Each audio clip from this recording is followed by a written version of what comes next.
I'm Jamie. And I'm Meredith, and we're with Coastal Business Supplies, and we're going to show you our black trim masks. Stay tuned.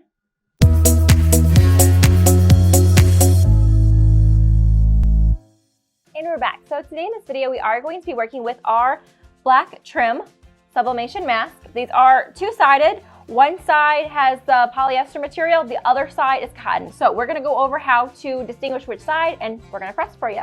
Let's get started. Okay, we did our design using Photoshop, and we printed using the sheet feeder with the F570.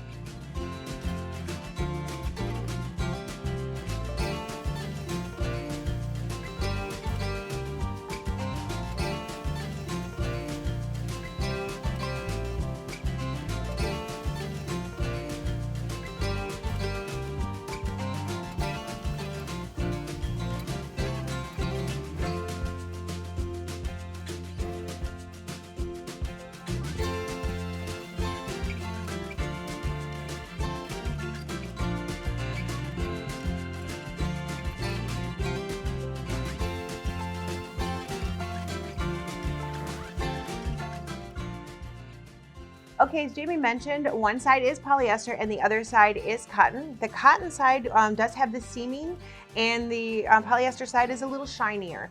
So of course we're going to put a polyester side down, and we will tape it on using our thermal tape. And we are ready to press. Okay, so we are using our Hottronics Fusion today. I'm going to be placing a piece of silicone down on our bottom platen. We are going to be placing our image face down. Another piece of silicone. And today we are pressing at 400 degrees for 45 seconds, and we're using extremely heavy pressure just to get into those seams a little bit more. Okay, so we are there. And again, this is a hot peel, so we're going to remove all of our layers. And we do have our thermal gloves on hand just in case. This item, since it is fabric, isn't too hot, but always make sure you have those thermal gloves available. And then just remove all tape as needed.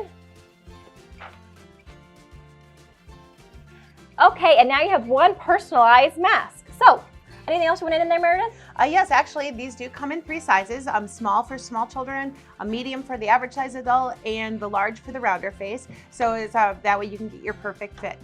There you go. And also, we have another video to check out using filters. So with filters, this one doesn't have a side pocket that you can just insert the filter into. So we have a video showing how to cut and insert a filter that we do sell. So be sure to check that out as well. We will also link in the video. So thank you for watching our video tutorial, and we will see you next time.